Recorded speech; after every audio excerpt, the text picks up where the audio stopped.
and welcome to Speak of the Devils. I'm Aarushi Dayma. And I'm Titus. We'll be your hosts for the evening. We're happy to bring to you the first new episode of the school year. This evening we'll be covering many topics that you might have read in the latest edition of the Devil's Advocate, such as the strictness of bathroom policies and sports representation in social media. Speaking of sports, if we could have a boys volleyball team, could we have a girls football team? In the topic of football, we're going to be talking about how the turf versus grass field affects players' performance. We'll also have a look at the goings-on of the esports team and its future at BHS, as well as what the Devilbotz have planned for the spring season. That's all coming up and more on this special edition of Speak of the Devils.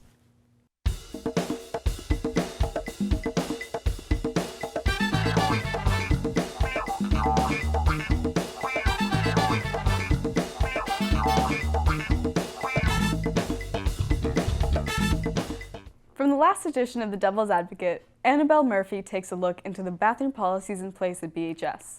From hall passes to sign-out sheets and timed bathroom breaks, these policies are to keep track of students' whereabouts. But are they too strict? What do you think, Zach? Well, I think it's kind of for the safety of the students. I feel like it does have, I think they have a good intention with it, and we don't want people skipping class, of course, or anything like that, so I think they have a purpose. What do you think? But at the same time, isn't it, aren't we, growing up a little bit? Isn't it, a bit, almost rude even to say that we need to, be supervised when we're going to the bathroom? I don't know. Yeah, I think that makes sense. I think it's they are kind of babying us a little bit there. But at the same time, a lot of especially freshmen speaking are kind of, I don't know, they tend to be kind of immature and they tend to, vandalize, stuff like that. So yeah. I think they have good intentions, but yeah, it's not necessary. It is good for keeping track of when bad things happen in the school. It is, yeah, it's useful. Next up, B News sports reporter Robert Paris has a report on Senior Captain Cedric Rodriguez marking his historic 1,000th career point as part of the boys basketball team. He's looking for that 1,000. You can see it in his eyes. It was history in the making. As senior captain of boys basketball, Cedric Rodriguez has surpassed a 1,000-point milestone. Yeah, it was truly a blessing having a lot of people from Burlington, all the BYBA players, the younger players coming here, and all the parents and just the people in the Burlington community watch me hit it. It was truly a blessing.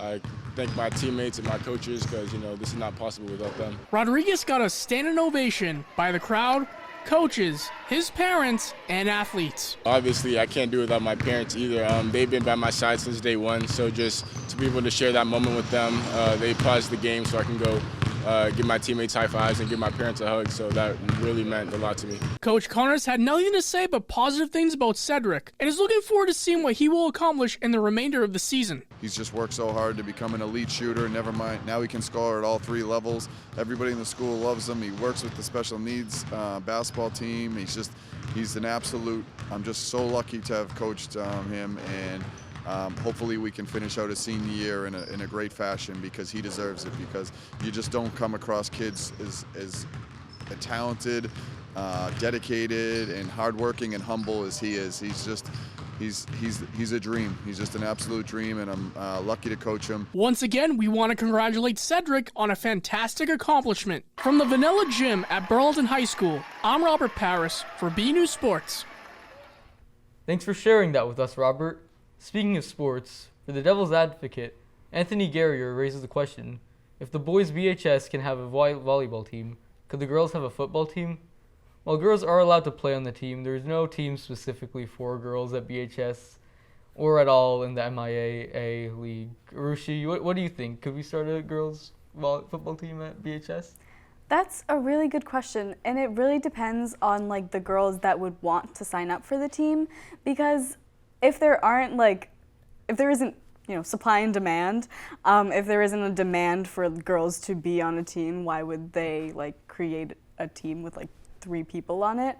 But also, I don't know, for the sake of inclusivity, I guess it would be nice, but. Exactly. I agree with you. I think I don't think enough. I don't know very well, but I don't think enough.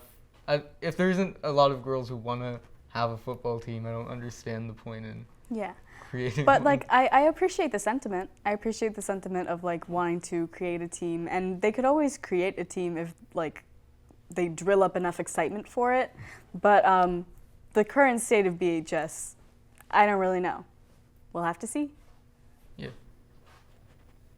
Next up, we have our first batch of interviews with the members of the Devil's Advocate writing staff. Continuing on the theme of sports, Anthony Matos talks to AJ Pedruzzi on sports representation in social media, and Meghna Dinesh on how the English language is affected by other world languages. Okay, so we're at the next two guests, Meghna and AJ. And guys, just tell us a little bit about your papers that you wrote for the Devil's Advocate. My paper was about like the airtime on social media and the Devil's webpage on Instagram, and how fair it is to each sport. Mine was on how different languages affect our English and how we use phrases from other languages in everyday English. Okay, and why choose these topics? Why not any other topics in the world? I have a sister who does sports, and like a lot of people on her team complained that like not all sports get like the same amount of fairness or like the same amount of like support. Languages affected my everyday life, starting from when I was born, and English is my second language.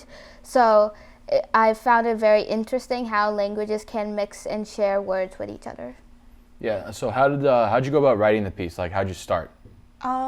I started looking through like the pages. I tallied up like the amount of posts throughout like the year to see which teams got which post and like what kind of things, and then I got a bunch of interviews from people. I researched about like all these like useful words from French, Italian, and Latin, and interviewed some of the language teachers in BHS. And if you don't mind me asking, who did you interview, and like how useful were these interviews? I interviewed two students. I can't remember their names. But I interviewed two students and I believe one of the coaches or one of the teachers who runs the programs. I interviewed Mrs. Peng, Mrs. Horley, and I think another Spanish teacher. I forgot. Yeah, were these interviews like good for the information that you wanted to perceive? Yeah, I got the people who run the Devil's Advocate and people on the team, so it was really helpful to get their perspective of what they think their teams need. Yeah, my interviews were helpful too, especially with finding more phrases that helped, and like also the history behind everything. Did you get different opinions on this topic? Like AJ, did you see like, no, there's no like exposure differences between these? Yeah, so for the Instagram, a lot of people said both that, because there's two pages, they both said they use Arbiter, and from that we found out that Arbiter doesn't put all the games up, but they basically just said they just use Arbiter and that whatever they put up isn't like from specific teams, but yeah. There were different opinions on how like the historical events affected our English, and like the usage of Latin and how that also helps like the usage of French. Yeah, it was all about Latin really at first, and then some opinions I got from other interviews were like other places like Spanish, the empires, and all that. And did you guys learn anything new about your topics? Yeah, I mean, like, I got to learn, like, who's behind the pages, like, how they choose, and what resources they use. I learned mostly about the history, because I feel like I didn't get so much research on the history itself. So, yeah, they helped me learn really about how these languages came to America and how it started to affect immigrants and citizens as well. What was like the most important thing in each of your articles? I think one of the most important things was like getting their voices heard, because like a lot of people felt underrepresented on the media, and like a lot of it had to do with what sports are more popular. So I think it was really important, really nice to hear people share their opinions on what they think should be more supported and should be more represented. I think the most important thing of for my article is the origin of all these words, because some people can use words that they don't know the meanings of, and especially when it comes from another language, you can't really find that meaning just really quickly. Yeah, what was the writing and editing process like for you guys? Ooh, so I got sick, so I had to edit mine while people were already putting theirs in like their format. So I was a little behind, but I definitely had a lot of more space to edit, which was really nice, but it was really difficult to try and catch up to get my article formatted in time. I put most of my information after the interviews, and that really took a long time because I had trouble formatting everything. I was wondering if I should format by the languages itself or format it by the history. Yeah, and how is this different from writing a regular essay or a regular paper?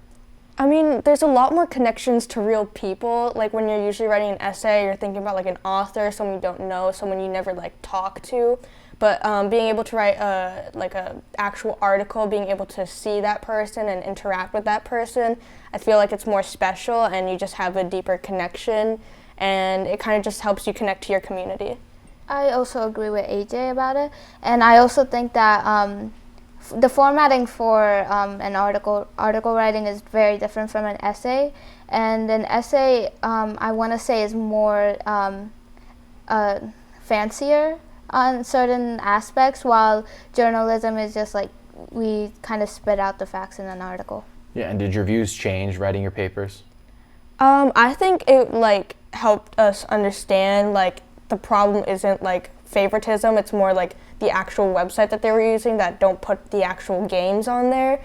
So it did change my perspective, and like it kind of showed that hey, it's not really their fault, it's more of the website's fault that doesn't always put stuff up. I think my article helped me with just like knowing more about how the English language formed and how like why English in school or class is really elaborated and emphasized on. Yeah, just what was your overall experience writing for the Devil's Advocate? I really liked it. I really liked being able to talk to people and like being able to like ask questions and finding out more things about like the sports team that you wouldn't normally know like when you ask someone. And I really enjoyed being able to like talk with people, but like sometimes it would be difficult because like your schedules won't match up, but like that's part of the challenge, and it's really nice to have something to like pick up and just be able to like talk to people. And then sometimes, you know, a challenge is nice to work with. Yeah, I agree with AJ also. It just really helped me step out of my comfort zone, like talking to people I haven't talked to before, or like exploring new ways of writing and how we format it differently. We also worked with like editing our formatting in a different way in an app I never used. So I thought it's a really interesting experience. Yeah, and you said English is your second language, Magna. What's your first language? Malayalam. And that's out of? That's from southern India. Southern India. And AJ, is there any sports that you want to play or like watching the most? I love watching mostly motorsports, but my sister does tennis, so she's really into sports, and I really like seeing her happy and like seeing her represented. So being able to help with that is just something that I enjoy. Well, thank you guys so much for doing this interview. Of course, thank you. Thank you to Anthony, Al, and Magna, and AJ. And speaking of Anthony, he recently turned a spotlight on the newly formed esports team, which he's the captain of, coached by Mr. Wong and Mr. Hart. The team competes in tournaments for Madden, Rocket League, Mario Kart, and more. Now that the team is officially part of BHS Athletics, they hope to advance further in the coming season. They seem to be doing great, aren't they, Aarushi? I don't really have any personal experience with the esports team. Do you have any opinions? Yeah, I think that they definitely, I've noticed that they're pretty successful. It's kind of just cool seeing them grow. I mean, like, esports, you know, I mean, not a lot of schools have esports as an option, and the fact that we have that is pretty cool. I like that variety of games. I think that's pretty cool. All I can say about the esports team is that I really appreciate their room. It's really it's decked out. It's very nice. Very nice chairs. Probably one of the nicest rooms in the school, actually. Very good. That. Next up, we take a look at the Devilbotz's preparation for the upcoming season from B News reporter John Baez. Team 6666, all sides control the robot. Team 2222. Devilbotz 2876, Burlington High School's premier robotics team, are sparking those circuits once again in preparation for competition season. Their prototype Romy competition was held in the lower library at BHS. So a Romy is this little programmable robot that we buy online. We made a few modifications to it, but what's special about the Romy is that the same code that runs on our big robot in the shop actually runs on the Romy.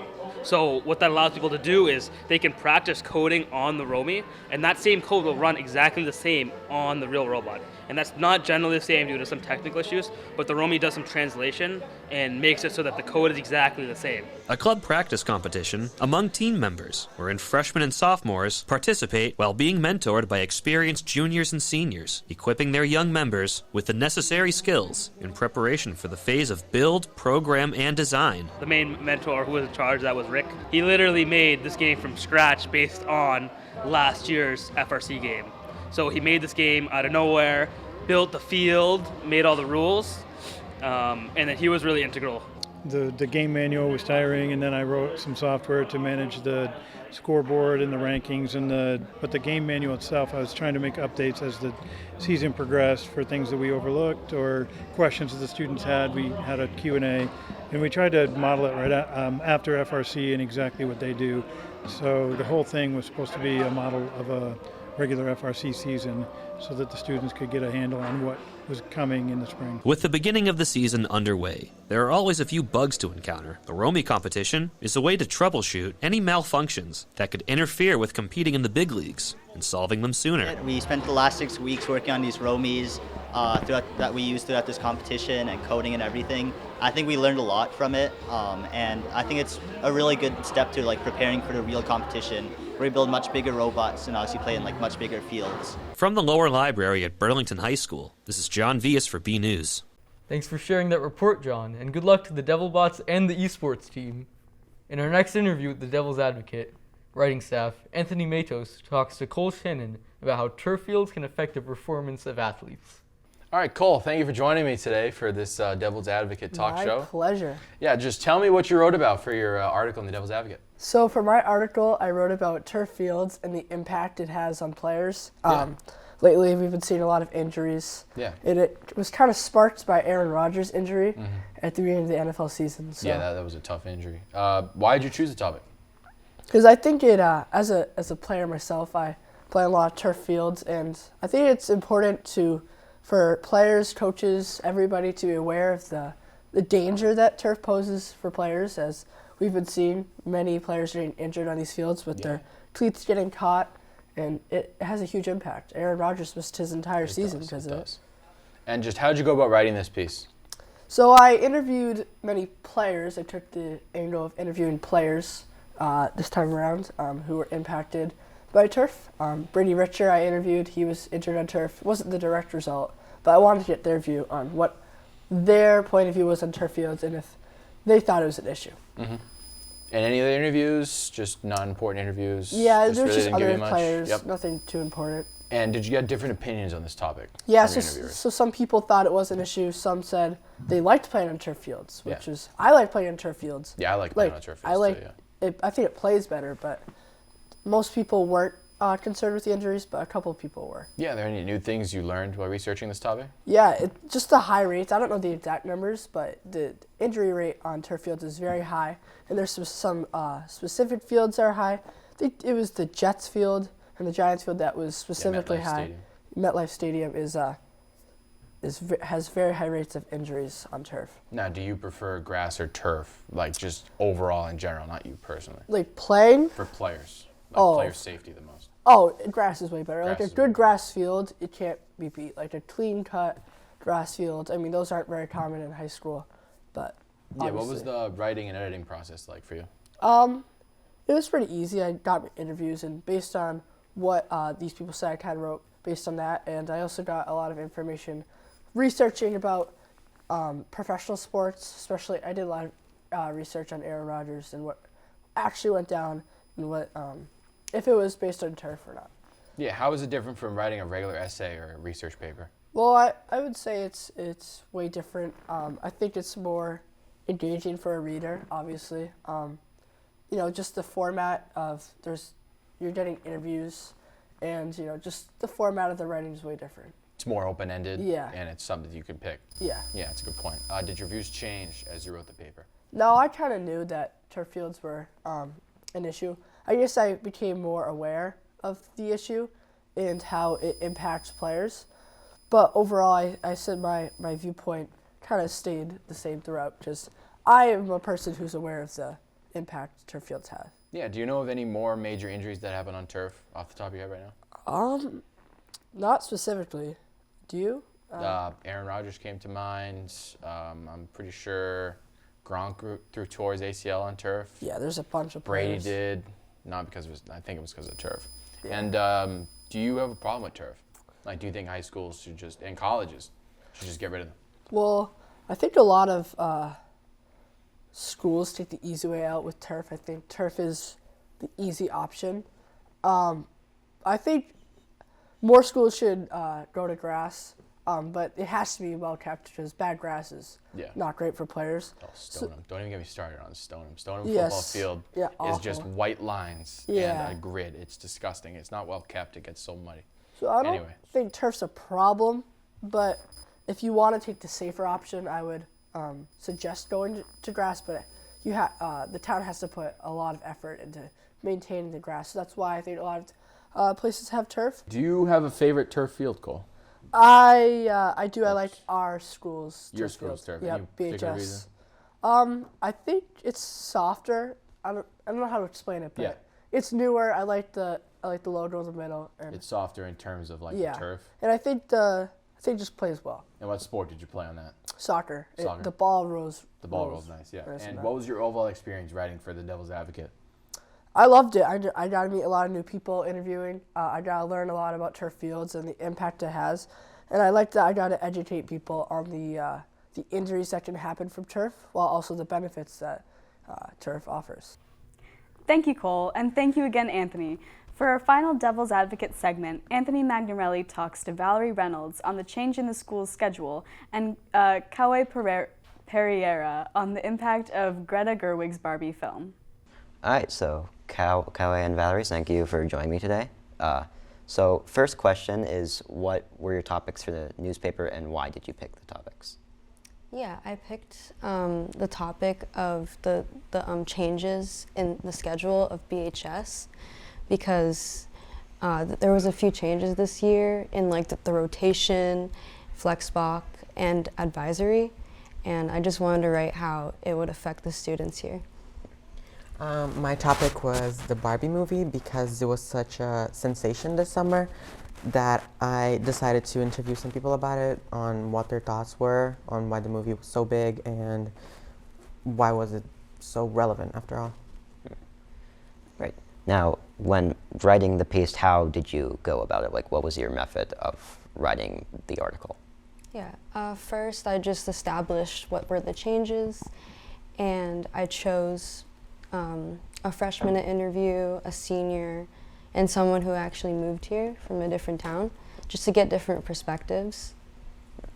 I interviewed 2 teachers and a student, and I really just met with 2 of them, and then I asked them questions and I wrote them down. But there wasn't much to it. Of course, the people who I interviewed, they had to have watched the movie, but no prior knowledge to Barbie or anything like that, just their thoughts on it. So, what were some of the new things that you learned when researching your topic? So when I was watching the Barbie movie, I noticed that there were all these underlying issues that I never paid attention to, probably because I never really suffered them, and just how people, mostly women, may hide them because they feel like they need to, because they don't feel like they're going to be comprehended, and they're just going to be labeled as, complainers or just like as annoying, But when interviewing people, I saw different points of view from that, which were like, the movie was fine, but the message could have been a little more hidden, and there could have been more of Barbie because that's what people expected, So there was that, but I don't really agree with that view, Well, in theme with like learning about these like different type of views, did they like perhaps change your idea about the concepts? Like did you feel like a different way like after like getting these views? A little bit, yes, because I did want more of the typical Barbie world that we see in like the animation of Barbie movies and like with the dolls, but the message was really interesting. And what about you, Valerie? Did you perhaps feel any new like type of view when you were doing your newspaper? Yeah, I definitely considered different points of views and how it affects different people at Burlington, like with Flex Block now being at the end of the day and how that would affect people in child development. I just never considered how that class would specifically be affected, and it just goes to show that there's so many different things that every student needs here, and how a schedule, one schedule can't cater to every single person here. Now, when you were writing and editing your essay, how was that process like? Would you consider it was it easy, or were there a couple difficulties that you had to go through? Yeah, I definitely had some difficulties just getting interviews because it was in the beginning of the year and I'm a senior, I'm doing college applications, and a lot of my interviewees were seniors as well. So definitely getting those interviews in and putting them in the article is a little difficult. Yeah, I agree with Val. The interviews were the hardest part because it's hard to meet everyone's schedule, to meet and talk about the topic because not everyone is free at all times. Yeah. So it's very hard to get their view on stuff, but it's manageable sometimes. Yeah. And when comparing this to writing a typical standard essay for say an English class or maybe a research paper for a history class, how would you compare that to writing an article for a journalism class? Yeah, it was definitely different just with the formatting in general. With quotes, you just kind of keep them alone, and I don't know, with English you want to blend them in to essays, everything, so it's definitely more foreign way of writing. Yeah. I would say it was harder to stay neutral to the topic while still showing all these points of views, because you have to show both sides, but you still have to keep your opinion neutral while showing everyone else's. So it's a little tricky, but it's kind of fun. So my last question is, overall, how was your experience with the essay? Did you like writing for the school newspaper? Did you not enjoy it? How do you feel about writing for it? I liked it. It was a lot different than other writing assignments that I have at school, and just and it's just good to get involved with the school. I think it's a good way to write for the newspaper. It's really nice. I liked it, and it's really cool to know that it's gonna be on a printed piece of paper and people are gonna have the chance to see it. I really liked it, and I guess it's also really great for extracurriculars, for college. Yeah. So that's really nice too. What do you think of the new schedule, Aarushi? Honestly, I don't mind it too much. It's a bit more intuitive than the previous schedule just because the classes move in chronological order now. But also, I'm so used to the old schedule since I had to go through it for a whole year that it's kind of unsettling. Yeah. And did you see the Barbie film? I did not know. What was your thoughts? I watched it a couple times and I really enjoyed it. I had a lot of fun dressing up for the actual viewings of it because I got to dress out in all pink. And it was a good film. To wrap up this episode, we'll leave you with a clip from the performance of this year's Poet Laureate, freshman Therese Kaczynski, at the VHS finals of Poetry Out Loud. Thank you to all our guests and crew this evening. And thank you for all watching. We'll see you next time on Speak of the Devils. Y2K by Therese Lloyd.